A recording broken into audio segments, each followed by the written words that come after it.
first met Abraham in Genesis chapter 11, the record gave us one detail about him, actually about him and his wife, and that was that he had a wife. When Sarah is first mentioned in the divine record in Genesis 11, it gives us one detail about her as well. And that detail is that she was barren. In fact, you recall it tells us twice that she was barren. She was barren, she had no child. Genesis 11 and verse 30. You might recall us highlighting the point that was, when we looked at that section, that was the great trial of this couple's relationship. That even though he was going to be the father of a multitude, there was going to be an innumerable number of stars or grains of sand born from Abraham. He had a wife that couldn't have children. He was living in an enormous camp of 1,000 people, and everybody had children apart from him. When you come to chapter 16, this problem now comes to a head. And you can see the agony of the problem. From Abraham's point of view, chapter 15, verse 2, Abraham says to God, "What wilt thou give me, seeing I go childless?" So you can see clearly it was on Abraham's mind, the fact that there was an unfulfilled promise here, which he couldn't see how it would ever be fulfilled. And similarly, when you come to chapter 16, verse 2, Sarai says to Abram, "Behold, now Yahweh has restrained me from bearing." So it was very keenly on her mind as well. So he wants to have children, she wants to have children, they can't have children. Yet there's this vacant, unfulfilled promise out there of a prospective child. And in an age, I might say, where being barren and unable to have children would have been a terrible stigma, it was clear that God's purpose with this couple was dependent on having a child. And every year that went by saw them 1 year older, 1 year less powerful, 1 year more powerless, if you like, to have children. And this would become the great trial that will either bind this couple together or blow them apart. Well, chapter 16 begins with the words of this trial. And in verse 1 it says, "But Sarah, Abram's wife, bare him no children, and she had a handmaid, an Egyptian, whose name was Hagar." Now that's actually almost a copy of what you read way back in chapter 11 and verse 30. So almost as though the record now picks up this issue of the childlessness of this couple and reintroduces it here back in chapter 16. It's been 10 years, you see, since they entered the land. It tells you that in the middle of verse 3. Abraham's now 85 years old. He entered the land in chapter 12, verse 4, at 75 years old. And we have a problem, don't we? No doubt, Sarah blames herself for this problem. She understands that she can't have children. And she couldn't prove that Abraham could have children, but I think it appears to me as though she blames herself for the fact that they're a childless couple because she's the one that's barren. Well, now she has a solution, doesn't she?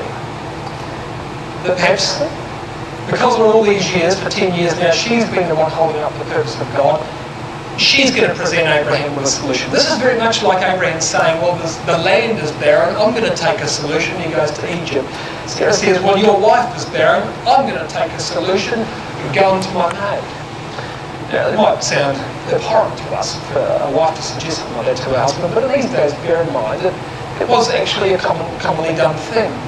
Under the law of Hammurabi, an ancient king of Babylon, which was not too far before Abraham's time, if your wife couldn't have children, you could go and bear children by one of your handmaids. And they'd be called your children. And they'd be adopted by your wife as though they were the children of the parent. So it wasn't an outrageous thing that Sarah said from a customary point of view. It was, of course, an outrageous from a godliness point of view. But she feels this very keenly and very deeply. And she has a handmaid, an Egyptian called Hagar. Where did Hagar come from, by the way? Well, yes, she was an Egyptian. When did Abraham inherit Hagar? Wow. Back in chapter 12, verse 16, Pharaoh entreated Abram well for Sarah's sake. He had sheep and oxen, he has his men servants and maid servants. So there's the entrance of Hagar into the record, I believe, way back in chapter 12, verse 16, she was in fact payment. She was the dowry, or part of the dowry. The Pharaoh paid for Sarah when Abraham, as it were, sold Sarah into Pharaoh's house. So here's the next manifestation of the problem that began in Genesis chapter 12. Chapter 13, he's created a problem between himself and Lot as a consequence of the sin of chapter 12. Chapter 16, he's now going to create a problem between himself and his wife because of the sin of Genesis chapter 12. You see, though Abraham may have been forgiven, the consequences have remained with him. And here's a piece of Egypt which left Egypt with Abraham and which will now become a blight of his household and, understand, create a race of people who will be the inveterate enemies of the Jews from this day forward, from Genesis 16 until now. Never had to occur, never needed to happen, but does because of this conduct in chapter 16. As Sarah said to Abram, verse 2, "Behold, now Yahweh has restrained me from bearing. I pray thee, go into my maid, it may be that I may obtain children by her." And Abram hearkened to the voice of Sarai. And to understand those words, you really got to stand back in the shadow of the tent door and watch Sarah and understand just what's going through this woman's mind, as she cannot have children which would be required to fulfill a promise of God. And for 10 years, every day, every night, praying to have children, and still no children come. You can imagine the agony of mind that this has amounted to in order for her to give her husband into the bosom of another woman. Just think about what it would take to say that. And this is the emotional climax that Sarah's got to here. Well, as I say, the custom of the day is one thing. Your relationship with God, of course, is another. The problem was, you can imagine this couple now starting to talk about just how exactly this promise might be fulfilled.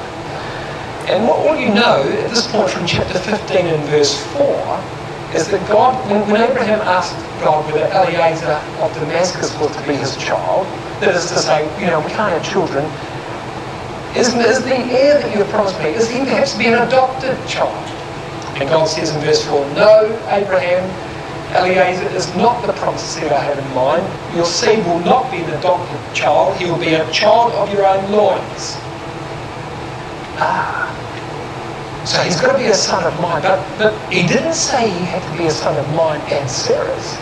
Perhaps he's just a son of mine, but not a son of Sarah's. And that appears to be the conclusion of drawn in chapter 16. Because they don't have all the information yet, of course. So Sarah says, well, you've got to have a son. But at this point, maybe I don't need to have the son. Take my maidservant Hagar. So you can see them wrestling with how this promise is going to be fulfilled. But once again, they're trying to fulfill it by human means. There was no thought that perhaps a miracle could occur here. And they're going to take it in their own hands and try and fulfill it. And this is now the outworking of Sarah's sin. Sarai, verse 3. Chapter 16, verse 3. "And Sarai, Abram's wife, took Hagar, her maid, the Egyptian, after Abram had dwelt 10 years in the land of Canaan, and gave her to her husband Abram to be his wife." 10 long years. How many times he's both talked about the prospect of the seed and just how the seed could be born and what might be required to make it all happen. And look at the emphasis of the word verse. If I just read this to you, verse 3 again, if I read this and just miss out the central section for a moment, this is what happened. Sarai, Abram's wife, took Hagar, her maid, and gave her to her husband Abram to be his wife. Now let's read the emphasised words. Sarai, Abram's wife, took Hagar, her maid, and gave it to her husband Abram to be his wife. So here's a wife replacing herself in the relationship with her own husband. Think about the emotion required to do that. And here's the question. Verse 3, it says at the end of verse 3 that Sarah gave her to her husband Abraham to be his wife. What she actually meant to do was give her to her husband Abraham to be the mother of his son. Why doesn't it say that? Why does it say that Sarah gave Hagar to Abraham to be his wife? Why doesn't it say she gave her to Abraham to be the mother of his son? Well, the question you see in the verse is not so much what Sarah's motives were, I think, but what were Hagar's motives. So Sarah gives Hagar to Abraham. And Sarah clearly intends simply for this to be like a surrogate son. What do you think Hagar thought of that? Oh, it's all different for her. She is now being elevated in status. And of Abraham's two wives, she's the wife that can have children. And that's the wife that can't. You can see that this, despite what Sarah might have intended to do, this is going to play out in a very different way amongst the people that it's having to do with. And all of a sudden Hagar's going to assume a certain position in this household which is not hers.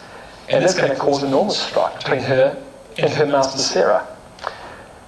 And here's another point. What kind of a girl was Hagar? Well, that's the middle part of verse 3. Look what it says.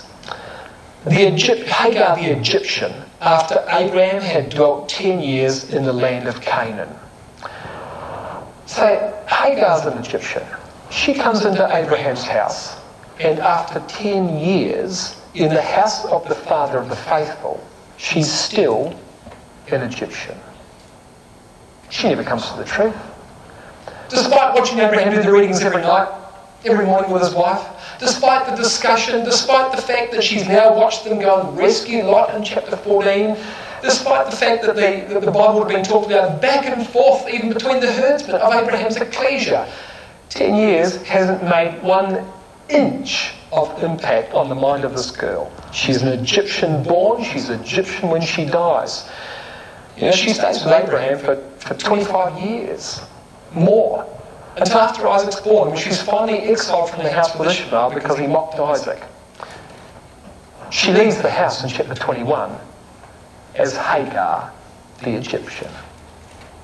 So more than 25 years in the house of a faithful man, and the truth hasn't penetrated to the very least extent in her character.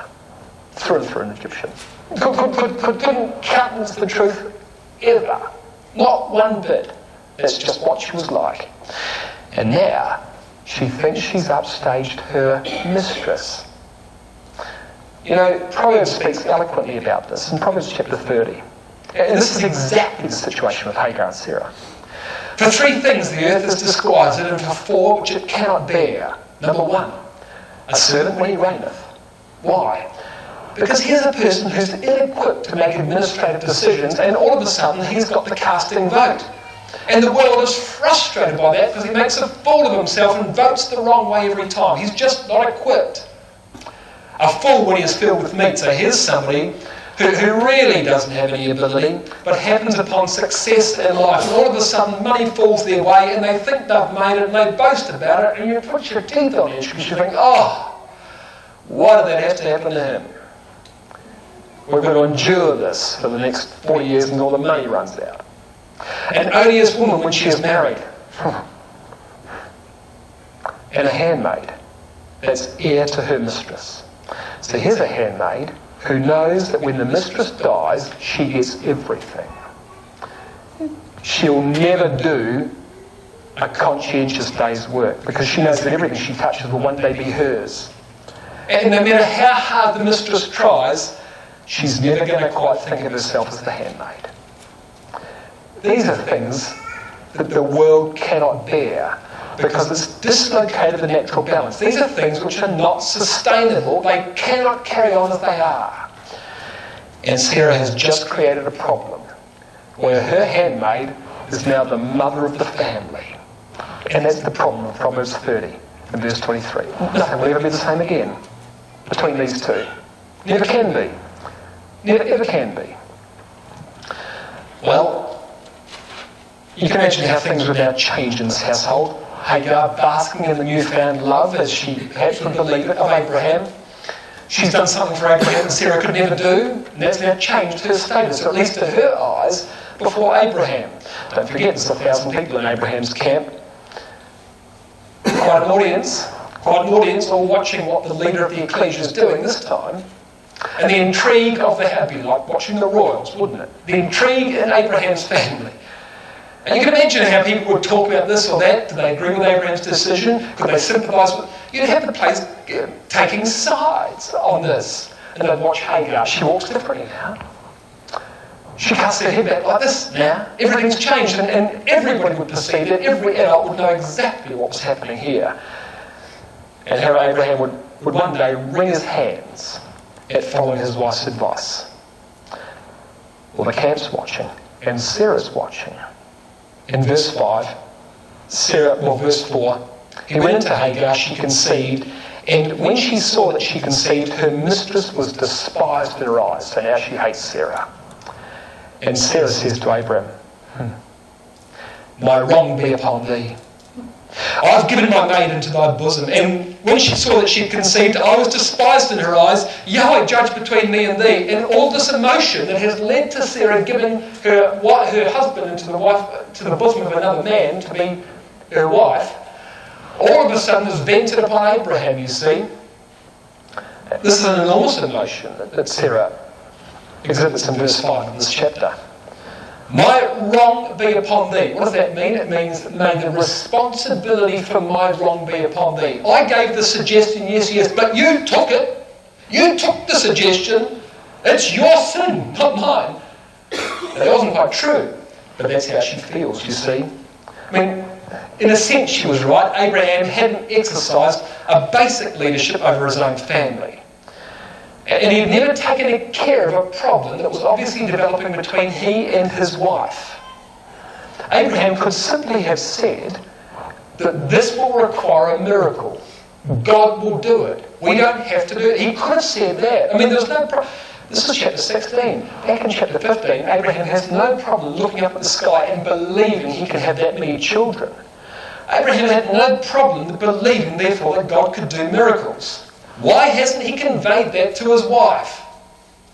And even though she made the suggestion, he did take the suggestion up. So there is a sense in which Sarah's right, but Abraham's not 100% culpable for this. She had made the suggestion, and she was committed to it. The problem was that Sarah could never really accept that God could do miracles quite the same way as Abraham did. And even if Abraham believed that God could raise a seed out of a dead womb, it was her womb, and she never ever came to grips with that. And I don't believe, in fact, until the end of chapter 20, in Abimelech's house, where closed wombs were opened, did Sarah really believe that that could happen to her. And so it happens that her husband's faith is way ahead of her on this issue, and his paramount sin, therefore, is not reassuring his wife that with God, nothing is impossible. That's the problem of chapter 16. What's behind Sarah's comment in verse 5 of chapter 16? My wrong be upon thee. Now we understand that. The responsibility of my wrong be upon thee. I've given my maid into thy bosom. And when she saw that she conceived, I was despised in her eyes. Yahweh judge between me and thee. Here's the problem.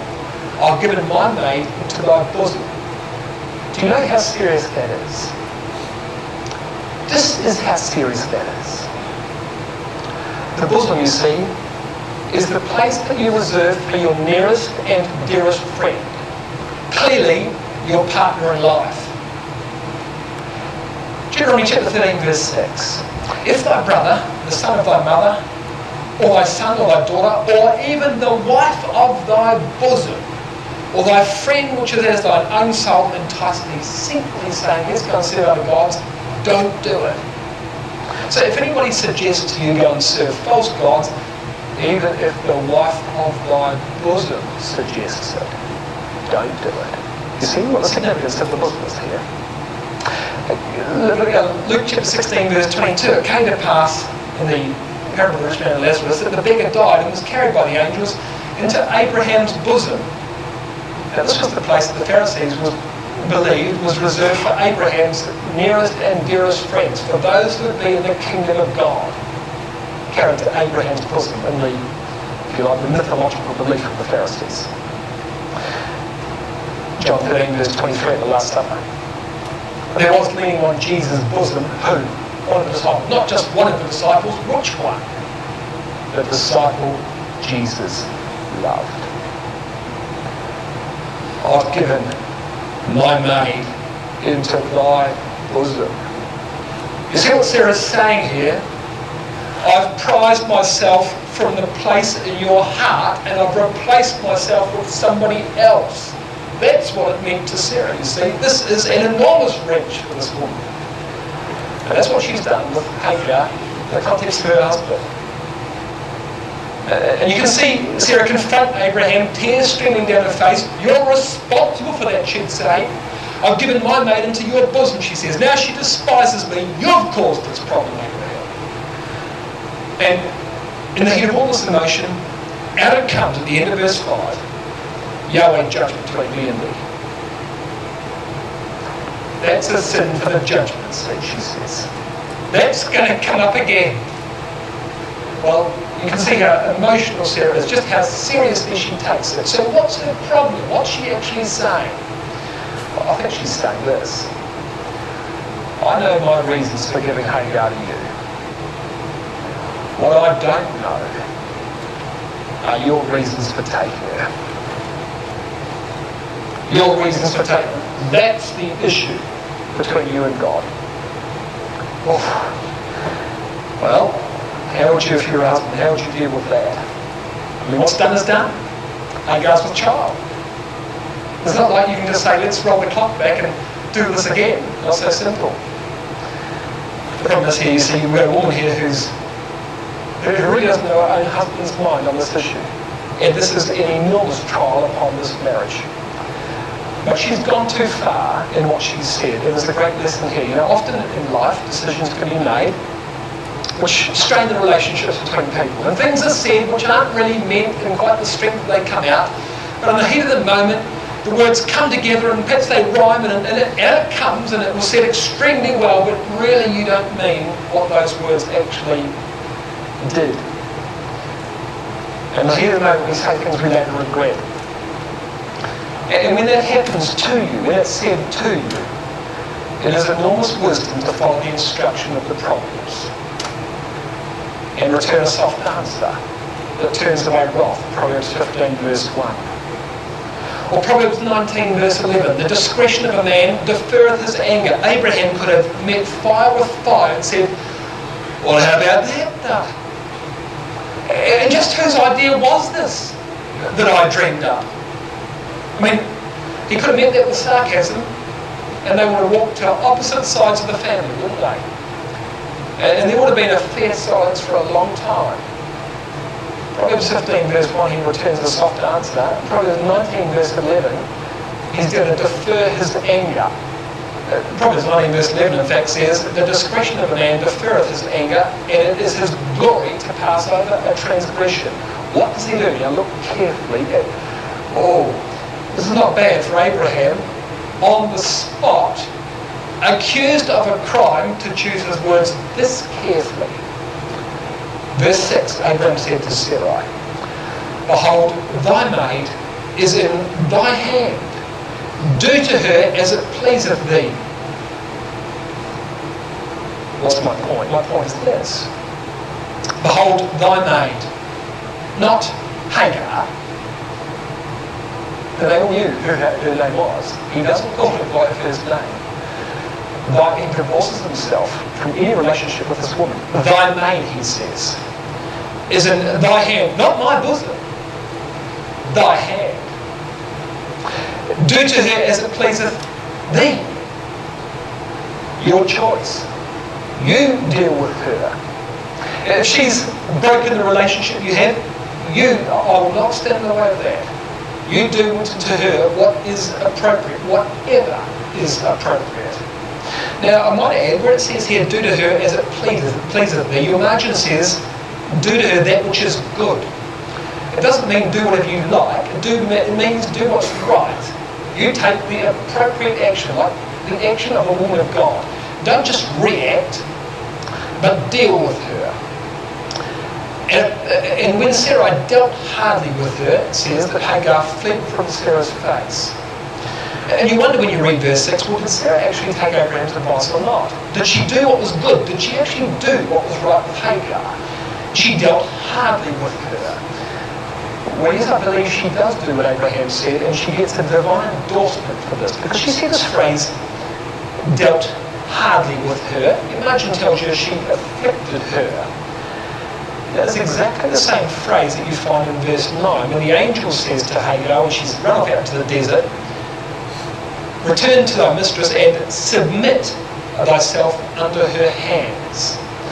The word hardly and the word submit are the same words. So Sarah afflicted Hagar, and the angel says, go and be afflicted by thy mistress. So whatever this affliction was, it wasn't undue. It wasn't out of proportion. I think very likely what happened was that Sarah put Hagar back in her place and gave her menial tasks, which were now beneath her dignity. So Hagar, well, she's the fidelity, doesn't she? She's got the pit with this, and she has a real problem being treated like this by Sarah. A problem which yesterday she wouldn't have had. She would have accepted her station in life, but now there's a big problem with this. The angel, however, endorses what Sarah has done in verse 9 and says, you go back and you do what you're told. Go back to your mistress and do as she tells you. Well, the result of Sarah's treatment of Hagar at the end of verse 6 is that it says here that Hagar fled from Sarah's face. She fled. Now the word Hagar means flight or to run away. So she did as her name suggests, and she ran away. From where? Well, from her face, from the face of her mistress, from Sarah's face. She's a wild girl. She's an unteachable girl. She's had a taste of what it's like to be the chief wife in this family, and she's never going to change that. She's always now going to have a problem submitting to what Sarah might say. Rather than stay and confront the problems of life, she runs away. I've got no doubt that Abraham sent servants out after her. Goodness me, she's carrying a child and she's run off into the desert. What is she thinking? Well, she's not thinking anything. Just anywhere but here. Anyone but her. And so off she goes. But of course, before Abraham can catch up with Hagar, an angel does. Verse 7. The angel of Yahweh found her by a fountain of water in the wilderness, by the fountain in the way to Shur. So there she is out there in the desert with child. She seems to have paid little attention to the rigours of what it might be to travel through the desert. Where's she going? Which direction did she head? Well, you've got the clue. She's in the way, verse 7, to Shur. Where is Shur? Well, if you haven't got it, I'll put it in your margin. 1 Samuel 15 verse 7. Saul smote the Amalekites from Havilah until thou comest to Shur, over against Egypt. She's running home. She's running home to Egypt. Oh yes, she's running home. Do you know how far it is from Hebron to Egypt? The angel catches up with her here at Beer Lahai Roy, at the well, which is right there on the map. She's already gone 100 miles in the desert by the time the angel catches her. She's got another couple of hundred to go. And she wants to go to Egypt. Verse 8 tells you, and he said, Hagar, Sarah's maid, whence camest thou? And whither wilt thou go? And she said, I flee from the face of my mistress Sarai. Hagar, so the angel addresses her by name. So straight away she knows, or she ought to know, that it's an angel. Sarah's maid, notice that? She thought she was Abraham's wife. She's Sarah's maid. Where have you come from? And where are you going? There's a telling point, how many questions does the angel ask? He asks 2 questions. How many answers does she give? 1. What's the answer? I flee. I flee. I don't care where I'm going. I'm just going in the general direction of my people. The rest, irrelevant. I've just got to get out of here, she says. Wow. Proverbs 27 verse 8. As a bird that wandereth from her nest, so is a man that wandereth from his place. As a bird that wandereth from her nest, so is a man that wandereth from his place. So here's this little bird fluttering down south into the desert, carefree, as one commentator put it, nothing but pride, passion, and sullen obstinacy could have driven any solitary person to brave the dangers of such an inhospitable wild. Look what she's doing. She could kill herself out there. It doesn't matter. She hasn't thought that far ahead. And therefore, rather than stay and confront the problems that have befallen her, she would run away. And isn't that the story of the 21st century? If you can't get on with your boss, just don't turn up on Monday. Just leave. Don't even make a phone call. Don't even resign in a formal manner. Just don't turn up. If you can't work out a problem in your marriage, you know what? Plan B. If you can't pass tests at school, just drop out of school. Don't try and solve something. Isn't it true that the only things in life of any real value are the things that cost you something? Like time and effort. They're the things of quality that require a lot of detailed work.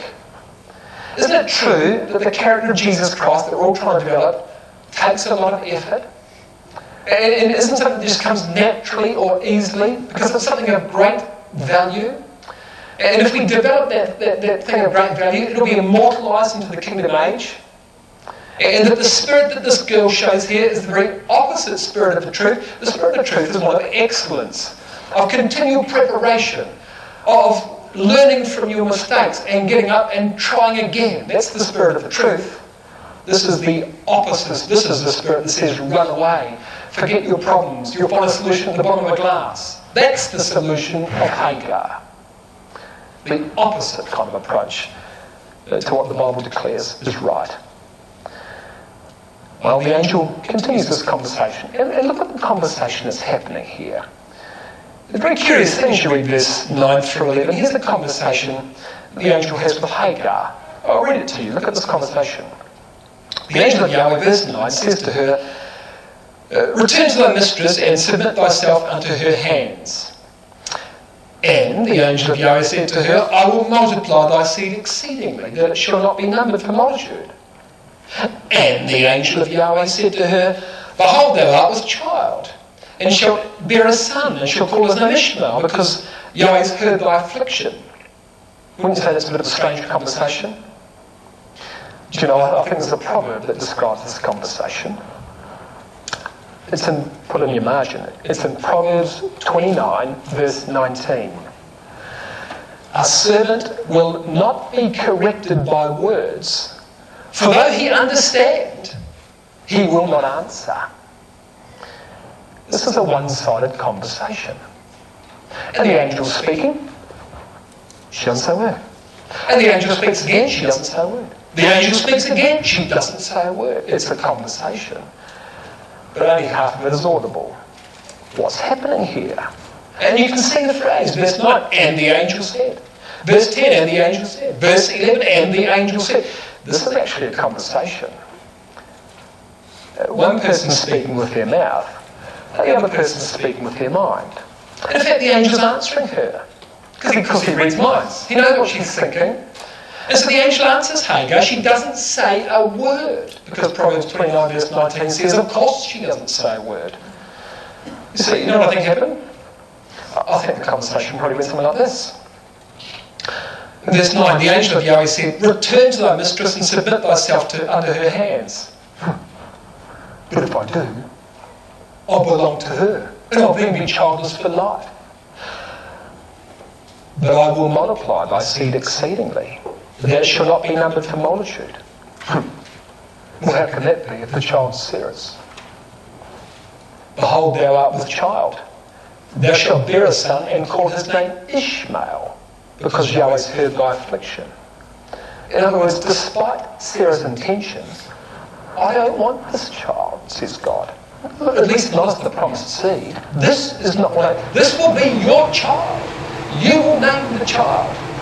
And the name of the child will be Ishmael, because I've heard your affliction. Well, what did he hear? She didn't say a single word. Oh, but she did in here. And of course he reads minds. So we've got a conversation between two people and only one of them's talking, you see. A remarkable thing. Well, what do you think Hagar thought of that? I'll show you now. She hated that. She resented that terribly. Before I tell you that, let's talk about this child. What do you know about him? Verse 12. He's going to be a wild man, this boy. His hand will be against every man, and every man's hand against him, and he will dwell in the presence of his brethren. This is what he was. Ishmael means God shall hear. He'll be a wild man, Genesis 16 verse 12 says. The word wild means to run wild, like an ass. Well, he's going to be a wild ass of a man. That's what the record's telling you. Now, what do you know about the wild ass? Well, Job tells you in Job 39 what the wild ass is like. Who has sent out the wild ass free, says God to Job? Who has loosed the bands of the wild ass, whose house I've made in the wilderness, and the barren land his dwellings? He scoreth the multitude of the city, neither regardeth he the crying of the driver. That's my way or the highway, says the ass. Don't even contemplate telling me what to do. I'll do it my way. The range of the mountains is his pasture. He searcheth after every green thing. He doesn't need a multitude of people. He doesn't need advice from anybody. He doesn't care if you force him out into isolation. That's fine with him. He'll survive. He can eat brown twigs. It doesn't matter. And that's the kind of man she's going to be, you see. He won't really get along with people. He's only really going to serve self-interest. He'll dwell in the midst of his brethren. He'll find people like him. But when the chips are down, he'll go to war with them as well. You know, when I was young, a lot younger than now, when I first started working at my company, there was a guy there who had gone and lived in a kibbutz in Galilee. And I was having lunch in the cafeteria with him one day, and of course he knew I was religious and so forth, so we talked about Israel. And he told me all these sorts of stories about, you know, what he saw in Galilee and jets flying over and all, you know, soldiers on the border and all this sort of stuff. And he says, you know, the Arabs have got a saying. I said, what's their saying? And he said, oh, it goes like this. I fight my brother. Me and my brother fight my cousin.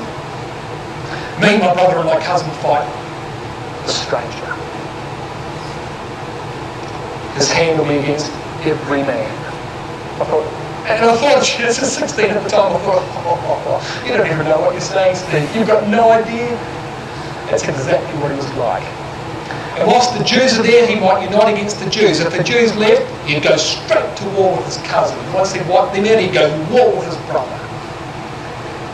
Never be any different. Because why? Because life's all about him. Just like for this girl running out in the desert, life's all about her. And only about her. It's just what she's like. Verse 13.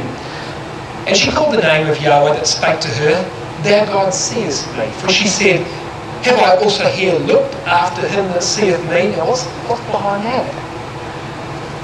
Who wasn't speaking to her? Verse 9, the angel of Yahweh. Verse 10, the angel of Yahweh. Verse 11, the angel of Yahweh. So it's Yahweh that's speaking to her. She doesn't call that. She says, I'm going to call you, Thou God seest me. That's what she says. Thou God seest me.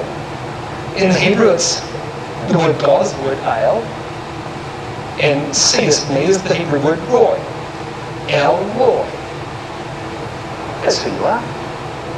You're the God that spies on me. You're the God that reads my mind. So that even if I don't have anything to say in this discussion, you answer me back. That's who you are. Oh, she says. And it's a play on words, you see, verse 13. Oh, I have seen the one that sees me. You see me, I see you. This is what she says in verse 13. You see, I can see the God that sees me. Don't think you've got this all yourself. So she resents the fact that this angel answers her back in a conversation that she doesn't respond in. Oh, she's tough. This is why the truth makes no impact on her whatsoever. She won't have it. And she resents the intrusion into her life that this angel has. He finds her out 100 miles from home where she should be, should already be found. Abraham could never have found her there. And secondly, even though she doesn't open her mouth in this conversation, he still conducts a full conversation. Oh. And she can't escape it, and she resents it terribly. Really resents it terribly. Verse 14. Wherefore the well was called Beer Lahai Roy, the well of him that liveth and seeth me. The God whose presence she resented as an intrusion into her life. And verse 15 says that Hagar bare Abram a son, and Abram called his son's name, which Hagar bare, Ishmael. So both his mother Hagar and his father Abram name him, each however I think for entirely different reasons. Ishmael means God will hear. Hagar names him that because God heard her affliction, as verse 11 says. Abraham, I think, named him that because God will hear, implying that he hadn't forgotten the promises. So both parents have got a very different approach to this boy, even though they say the same words. Do you know something else? Amidst all the chaos caused by Abraham taking Hagar, God never communicates with him once. The only divine communication in this chapter was received by Hagar herself. How does Abraham know to call Ishmael? Abraham called his son's name, verse 15, which Hagar bare Ishmael. How does Abraham know that? Hagar's told him. God never told him. He heard that from Hagar. In fact, God doesn't speak to Abraham at all. Look at chapter 16, verse 16. Abraham was 86 years old when Hagar bare Ishmael. Chapter 17, verse 1. When Abraham was 99 years old, Yahweh appeared to him. 13 years with no divine communication. Now, over the previous 10 years, God spoke to him in Genesis 12, Genesis 13, Genesis 15, Genesis 15, up until now. 13 years, absolute silence. And I don't think Abraham could interpret that any other way but as God's disapproval for what he had done. And one of God's opening words when the communication is reinstituted in chapter 17, I'm God Almighty, El Shaddai, walk before me and be thou perfect. You walk before me, Abraham, and be blameless. Well, what would you make of that? Well, there's any question. 13 years of silence from God. Despite the fact that Abraham might have prayed every morning and every evening, God, no open communication with Abraham at all. That's something to disapprove, I think. What about Sarah? You know, she thought things were difficult before Ishmael was born. No. Think about what it's like now in the household with Ishmael as Abraham's only son. This must have put an immense strain upon their marriage. Not only because it highlighted her barrenness, but because Abraham loved the boy. Of course he loved the boy. It was his own son. And it must have hurt Sarah very, very much because she was the mother of the promised seed, which hadn't actually been delivered yet. The real question is, has anything been resolved here? No, nothing's been resolved. Not yet. Sarah still doesn't believe that she can have a child. She still thinks she's the cause of the problem. And now we've got this additional kid in the household, and it only adds salt to the wound of this issue. Now I'm going to jump forward in time now, and I'm going to take you to Genesis 18. Because here's Sarah. Genesis 18, verse 9. An angel comes back. And I think it's most probably the same angel. And I'll show you why. 3 angelic visitors turn up in Genesis 18 and verse 1. They stay with Abraham. Why do they stay with Abraham? Well, because of course they're on their way to Sodom in Genesis 19 to destroy the city. And 2 of those angels go down to Sodom and threaten to stay in the street, at which point, of course, Lot says, no, don't even do that, come stay with me. And the other angel, called the Yahweh angel, he stays with Abraham and explains what they're there for and what they're going to do. It's with him that Abraham negotiates 50, 45, 40, 30. That's the discussion he has with that angel. Well, that's what you read in the last half of Genesis chapter 18. But before that discussion, they have dinner together, or lunch together. It's at the heat of the day, and Abraham says, he sees these three visitors. He says, come and stay with me, and we'll have lunch. I'll get Sarah to make some food for us, which of course they duly do. Chapter 18, verse 9, a discussion takes place. And they said to him, the angels say to him, where is Sarah thy wife? And Abraham says, oh, she's just in the tent. And he said, I will certainly return unto thee according to the time of life. And lo, Sarah thy wife shall have a son. And Sarah heard it in the tent door which was behind him. So they just shared a meal. You can imagine the situation. Sarah's now at the back in perhaps a different tent. Cleaning up after the meal. So they've just had this meal in verse 6 of this chapter. These three visitors are talking to Abraham. And they've all got their backs to the tent. Where's Sarah? And all of a sudden, you know what it's like, as the conversation, as the hubbub in the hall, and all of a sudden somebody says your name, and then instantly you haven't heard a single other word that's been said in the last 30 minutes. Well, I just not true in this immediate context. You haven't heard a single other word, but as soon as somebody says your name, you go straight to where that noise came from. Well, that must have been what happened here. Instantly her ears pick up, and she was intended to hear her name, of course. That's the point of this conversation that's going to take place. But she's not part of this conversation, not intimately. And she hears her name called. According to the time of life, it says in verse 10, Robinson says, at the quickening season, that is at the time of conception, she's going to have a son. Isaac's going to be conceived imminently. And Sarah heard it says, in the tent door, as she was designed to, as I say. Abraham's been unable to convince her of the truth of this promise. Ishmael's been born. It's added an enormous affliction to the household in that sense, because Abraham's attention, a fair amount of his attention was now lavished upon this boy. I mean, he was his son, he loved the kid. And then this discussion takes place as they're sitting out there in front of the tent. Verse 11. Now Abraham and Sarah were old and well stricken in age, and it ceased to be with Sarah after the manner of women. So year after year now, Sarah had experienced all the normal signs that she could have children. And now even this was gone. I mean, there was nothing for it. She was too old to bear children. Verse 12. Therefore, because of verse 11, therefore Sarah laughed within herself, saying, surely, after I waxed old, shall I have pleasure, my Lord being old also? What had become a pinnacle of faith for Abraham in chapter 15 and chapter 17 about the belief that he could have this boy had become a chasm of disbelief for his wife. Abraham considered his own body and hers, and he believed, it says in Romans chapter 4, he believed that God could triumph over that and he could still have a son. Sarah considered the very same thing. She considers her own body in verse 11 of this chapter and believes it's impossible. It's impossible for me to have a son. And so she laughs. She laughs. And this is not the laughter of gladness in verse 12 of chapter 18.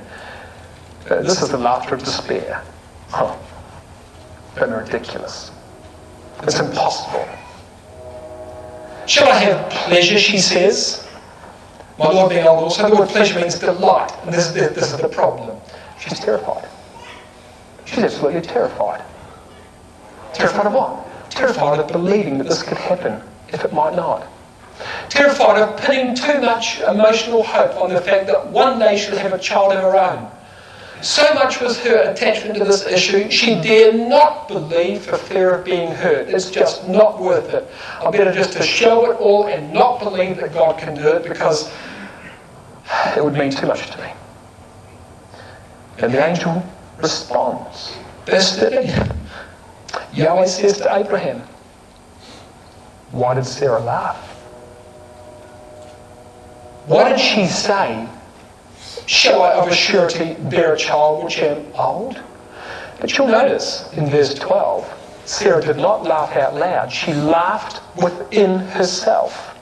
She laughed in her heart. And she doesn't know it, you see. She's having a conversation with an angel, but she's not speaking. Who's she talking to? Elroy, isn't she? She's talking to the angel that sees her, that reads her mind, and that can conduct a conversation with her even if she doesn't open her mouth. That's who she's talking to. Looks right through it, just like he did with Hagar, you see. And she doesn't have to answer a single thing. This is the all-seeing God.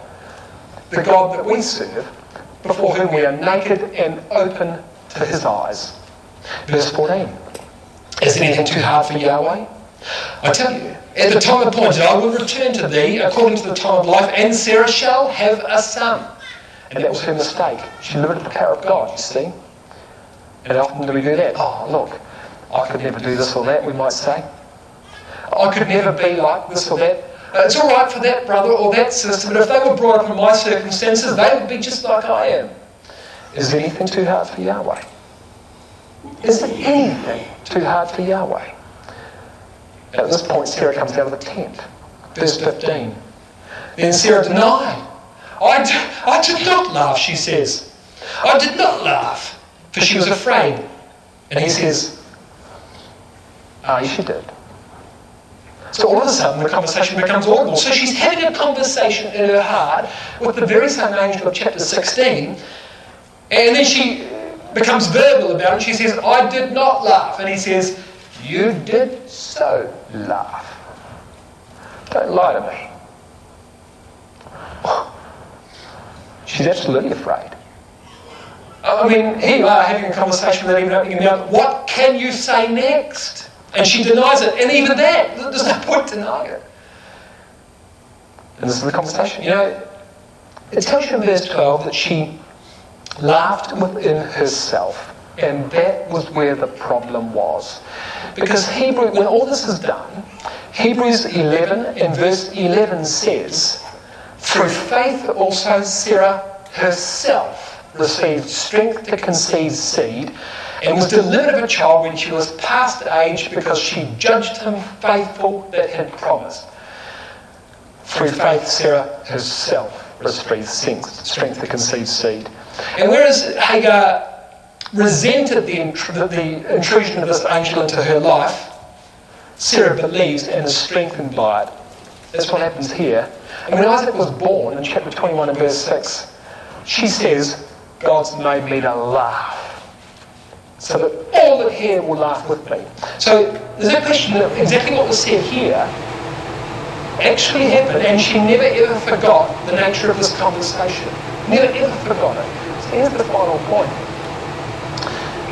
He says here at the end of verse 14, or the start of verse 14, sorry, is anything too hard for Yahweh? Is anything too hard for Yahweh? And this word hard appears a number of other times in the Old Testament. In Isaiah 9 verse 6, it's the word wonderful. Is anything too wonderful for me to do? Too difficult for me to do, he says. It appears in Zechariah 8 verse 6 as the word marvellous a couple of times. Now what do these quotations mean? Okay, think about Isaiah 9 verse 6. For unto us a child is born, unto us a son is given, his name shall be called Wonderful. Now what's the context of that? Of course, this is the context in which God had a son himself. At the time appointed, in the fullness of time, Galatians 4 says. And his name would be called, Isaiah says, his name would be called Wonderful. And the birth of that son was a human impossibility.